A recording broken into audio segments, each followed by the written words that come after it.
Imagine a familiar scene. At the end of a long day, a person sits in a quiet room, bathed in the cool light of their phone. Their thumb moves with a practiced motion, scrolling. Updates, images, opinions. For a moment, the world of the screen is all that exists. It is a space filled with noise, color, and constant movement. But then, something shifts. The scrolling slows.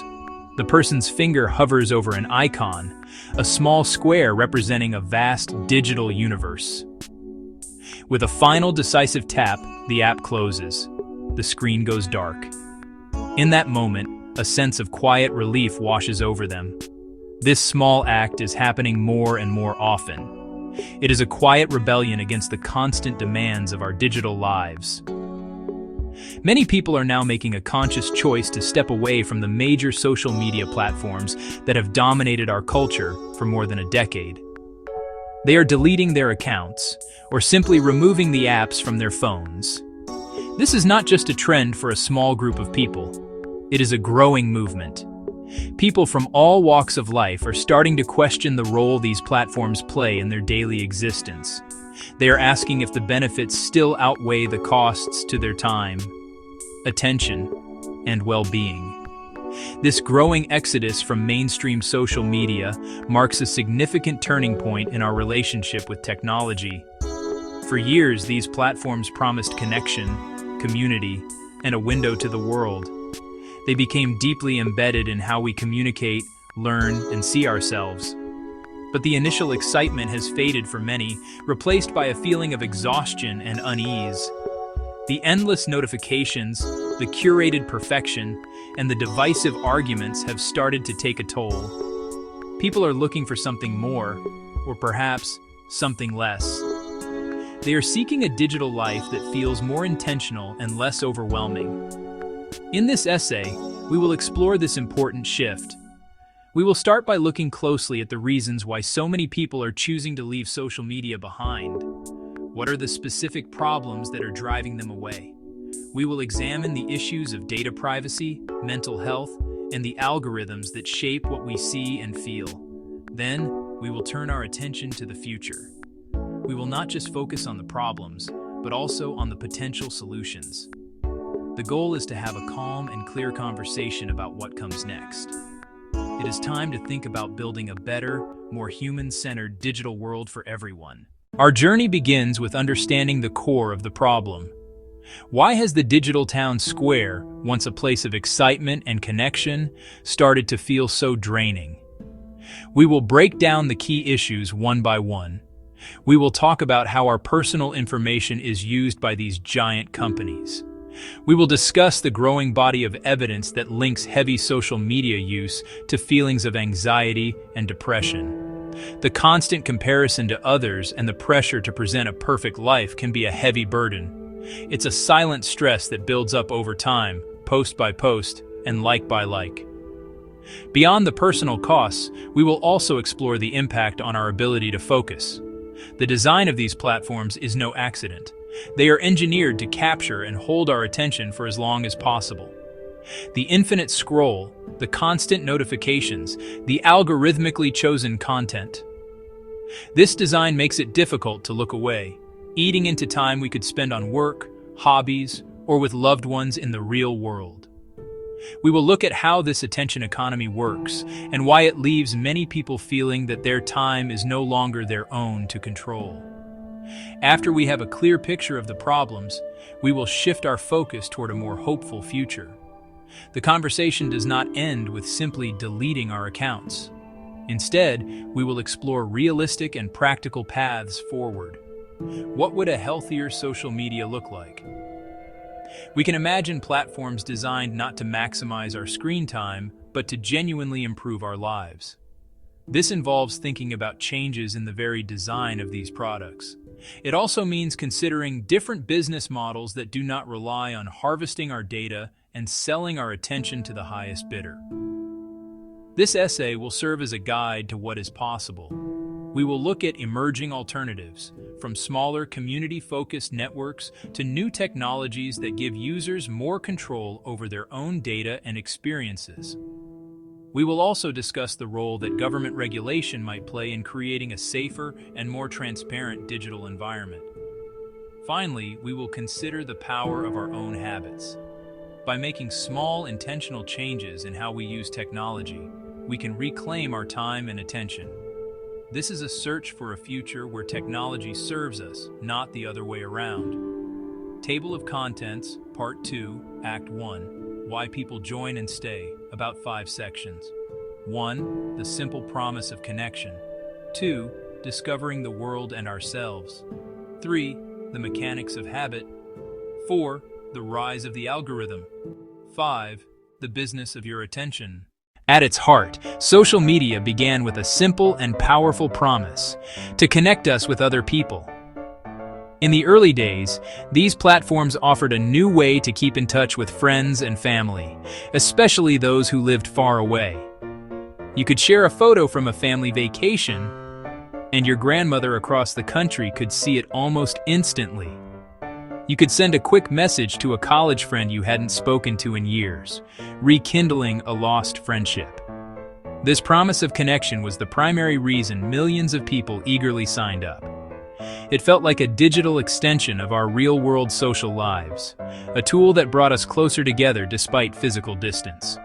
This core idea was incredibly appealing. It tapped into a fundamental human need to belong and to share our lives with others. The platforms were designed to be easy to use. You created a profile, added your friends, and started sharing small updates about your day. It was a digital scrapbook, a public diary, a global telephone book. The initial experience was often joyful and full of discovery. Finding an old classmate, seeing photos of a cousin's new baby, created moments of genuine happiness. The technology felt like magic, closing the gaps that time and geography had created. The platforms also promised to expand our social worlds. They suggested we could stay in touch with people we already knew and meet new people who shared our interests. For people who felt isolated or different in their immediate surroundings, this was a lifeline. It was a place to find acceptance and understanding, to realize you were not alone. These early benefits were real and tangible. They solved a genuine problem for many people. Social media provided an answer that was quick, easy, and accessible to anyone with an internet connection. It allowed us to participate in the lives of our loved ones in a low-effort way, seeing their triumphs and offering support during their challenges. This foundation of human connection was the bedrock upon which these platforms were built. It was this simple, human-centric promise that first drew us in and convinced us that this new technology was a force for good in our lives. Beyond connecting with people we knew, social media also offered a window to the wider world. It became a new source for news and information, delivered directly to our personal feeds. You could follow news organizations, political figures, and social movements in real time. Events happening on the other side of the planet were no longer distant headlines. They were immediate, visual, and personal. For many, social media felt like a democratization of information, a way to get news that was not filtered through traditional gatekeepers. These platforms also became powerful tools for entertainment. They were places to find funny videos, interesting articles, and beautiful photographs. You could follow your favorite musicians, actors, and artists, getting a behind-the-scenes look into their lives and creative processes.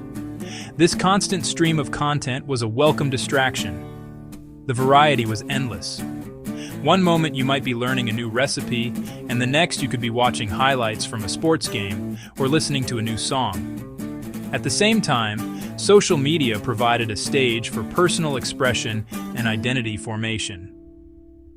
Creating a profile was an act of curation. For many, especially young people, it was a space to experiment with different versions of themselves and see how others responded. Getting likes and positive comments on these posts felt validating, reinforcing our sense of self.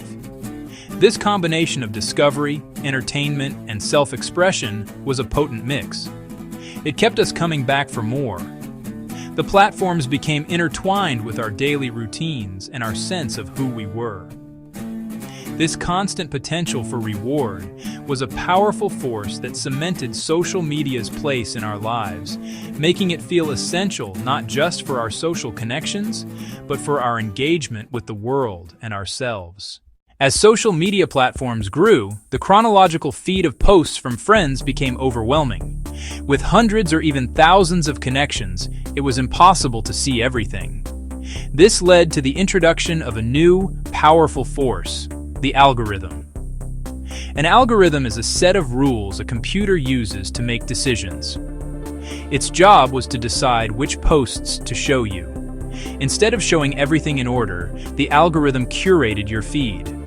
It tried to predict what you'd find most interesting. It learned from your behavior. If you frequently liked photos from a certain friend, it would show you more of their posts. If you watched a lot of cooking videos, it would fill your feed with more recipes. The algorithm's primary directive was to capture and hold your attention, because your attention was the product it was selling. However, this shift from a chronological feed to an algorithmic one had a profound effect on our experience. We lost a degree of control. The algorithm favored content that provoked a strong reaction, positive or negative. Outrageous, emotional, and controversial posts often generated the most comments and shares, so the algorithm learned to promote them. This algorithmic curation also created what is known as a filter bubble. By constantly showing us content similar to what we have engaged with before, the algorithm can reinforce our existing beliefs and shield us from different perspectives. The digital town square, which once promised to connect us with diverse ideas, was now at risk of becoming an echo chamber. The rise of the algorithm marked a pivotal moment where the platform's goal, to maximize engagement, started to diverge from the user's original goal of authentic connection. To fully understand why people stay on social media, we must look at the business model that powers it. Most major social media platforms are free to use. But they are not charities. They are some of the most profitable companies in the world. So how do they make money? They sell our attention to advertisers. If you're not paying for the product, you are the product. Our time and attention are the commodities being bought and sold. Every second we spend scrolling, liking, sharing is a second the platform can show us a targeted ad. This business model shaped every single design choice we've discussed. Notifications, infinite scroll, engagement-driven algorithms were created to maximize attention, not just to be fun. The more data you provide about your interests, your friends, your habits, the more precisely they can target ads. That makes advertising more valuable, which makes the company more money. This creates a fundamental conflict of interest. Platforms' financial success depends on keeping us glued to screens for as long as possible. That goal often clashes with our well-being. We might want to spend less time on our phones, but the business model incentivizes the platform to do the opposite. It wants to pull us back in, hold our gaze, create a habit that's hard to break. Features that improve well-being, like a natural end to the feed or fewer notifications, are rarely implemented. They go against the economic logic of the system. This sets up the central tension of modern social media. The initial promise was to connect us. The business model requires a different outcome, to capture us. That tension has led many to question their relationship with platforms, paving the way for the great exit we see today. One of the biggest reasons people are leaving social media is a growing concern about privacy. When we use these platforms, we share a lot of information about ourselves. We share our birthdays, our locations, where we went to school, and who our friends are. But the data collection goes much deeper than what we voluntarily post. Every like, every click, every search, and even how long we pause on a photo is recorded and analyzed. This vast amount of personal data is the fuel that powers the social media business model. It allows companies to build incredibly detailed profiles about each of us, which they then use to sell highly targeted advertising. However, A series of high-profile scandals and data breaches brought this issue into the spotlight. People started to realize that their personal information was not as secure as they thought. The idea that a private company knows your political leanings, your shopping habits, your health concerns, and your emotional state can feel deeply unsettling. This erosion of privacy has led many to question the fundamental trade-off of using these free services. Is giving away so much personal information worth the ability to see photos of old friends? It is also about a loss of control. Once our data is collected, it can be sold to data brokers, used to influence political campaigns, or stolen by hackers. As a result, many are choosing to opt out entirely. They are deleting their accounts to reclaim a sense of digital privacy. This decision is often driven by a desire for a simpler, less monitored existence. It is a way of drawing a boundary and saying that some parts of life should not be for sale. The promise of connection is no longer enough to outweigh the feeling of being constantly watched. Another major force driving people away from social media is its impact on mental health and well-being. While these platforms can create connection, they can also be a source of significant stress, anxiety, and sadness. One of the most common issues is social comparison. Feeds are often filled with carefully curated highlight reels of other people's lives. Perfect vacations, happy relationships, career successes. It is easy to look at these polished images and feel that our own lives are lacking in comparison. This constant exposure to idealized versions of reality can chip away at self-esteem. The pressure to perform is also a heavy burden. Many users feel an implicit need to present a perfect version of themselves online. This creates a gap between our real, messy lives and the polished identity we project online. The fear of being judged or not getting enough validation can cause anxiety. For young people in particular, this pressure can be especially intense. Furthermore, the design of social media can disrupt essential habits for good mental health, such as sleep. The blue light from our screens can interfere with our body's ability to produce melatonin. Many people find themselves scrolling in bed late at night. This can lead to poor sleep quality and quantity, which affects our mood, focus, and overall mental resilience. Because of these mounting costs, many are concluding that social media is simply not good for them. They are logging off to protect their peace of mind. People who leave often report feeling lighter, less anxious, and more present in their actual lives. For them, leaving is an act of self-care. A simple, practical reason for the social media exodus is the sheer amount of time it consumes. What starts as a quick check for a few minutes can easily morph into an hour or more of mindless scrolling. The small pockets of time throughout our day are now automatically filled with scrolling. Over the course of a day, a week, a month, these minutes add up to a significant number of hours. Many people are starting to realize that this time is a precious, non-renewable resource. They look back at their screen time reports with a sense of shock and regret. They ask themselves what else they could have done with that time. Could they have read a book, learned a new skill, exercised, or spent quality time with their family and friends? This loss of time also has a direct impact on productivity and focus. The constant notifications and the urge to check our feeds fragment our attention. Our brains become trained to crave the quick hit of novelty that social media provides.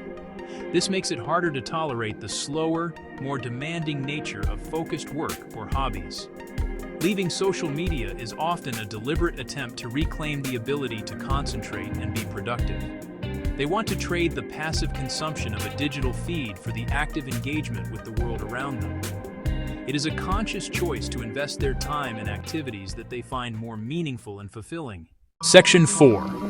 The rise of toxicity and misinformation. The social environment on many large platforms has become increasingly negative, pushing many users away. The promise of a friendly digital town square has, for some, turned into a noisy, angry, and hostile place. Arguments break out easily. Discussions on sensitive topics can quickly devolve into personal attacks and harassment. The anonymity or distance of the screen emboldens people to say things they'd never say face to face. This constant exposure to conflict and aggression is emotionally draining. Many people are simply tired of the negativity. This toxicity isn't an accident. It's partly driven by the algorithms that govern our feeds. Algorithms are designed to maximize engagement, and content that sparks outrage, anger, or fear is extremely engaging. Alongside toxicity, the spread of misinformation and disinformation has become critical. False news stories, conspiracy theories, and misleading claims can spread like wildfire on social media. This erodes trust in platforms and in institutions like science, journalism, and government. Many users are frustrated and can't tell what is true and what is false. They worry about the impact on society, so people are logging off in search of a more reliable and less stressful information diet. Leaving social media protects them from the psychological toll of constant conflict and the confusion caused by rampant misinformation. It's a retreat from a digital world that feels unhealthy and unreliable. Section 5. The unease of algorithmic control. A more subtle but profound reason for leaving is the growing discomfort with being controlled by algorithms.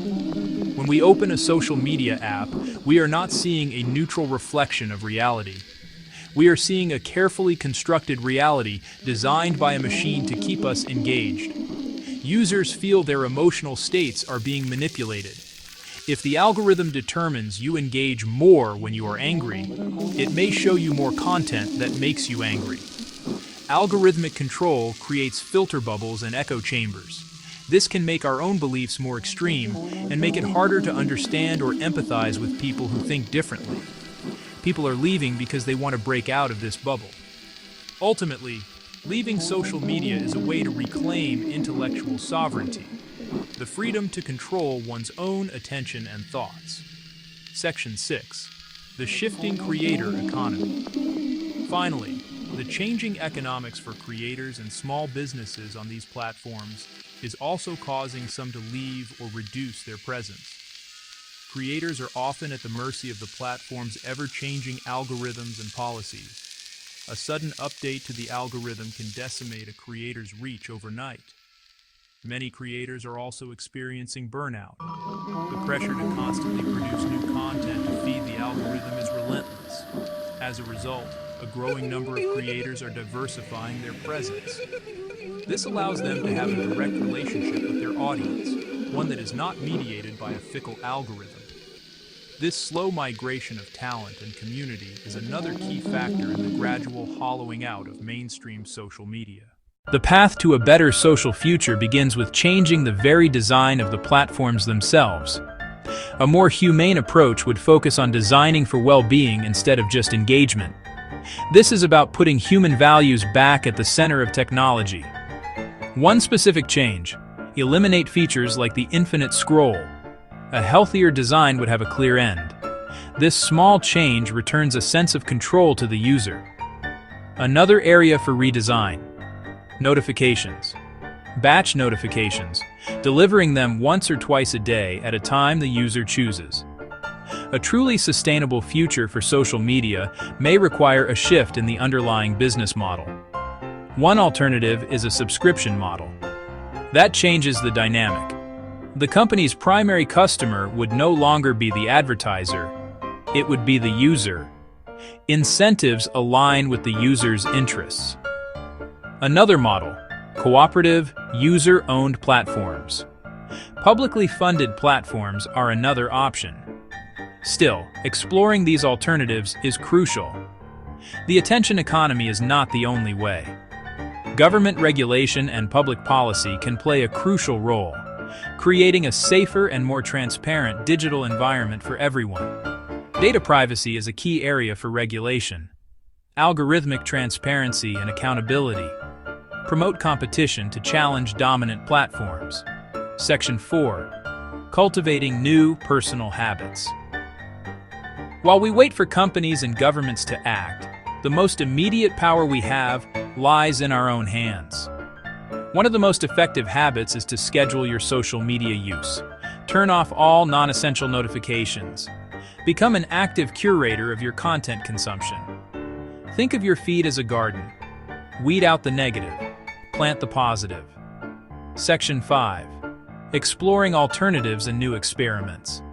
The future of social connection online will likely not be a single, massive platform. Instead, a diverse ecosystem of smaller, more specialized communities.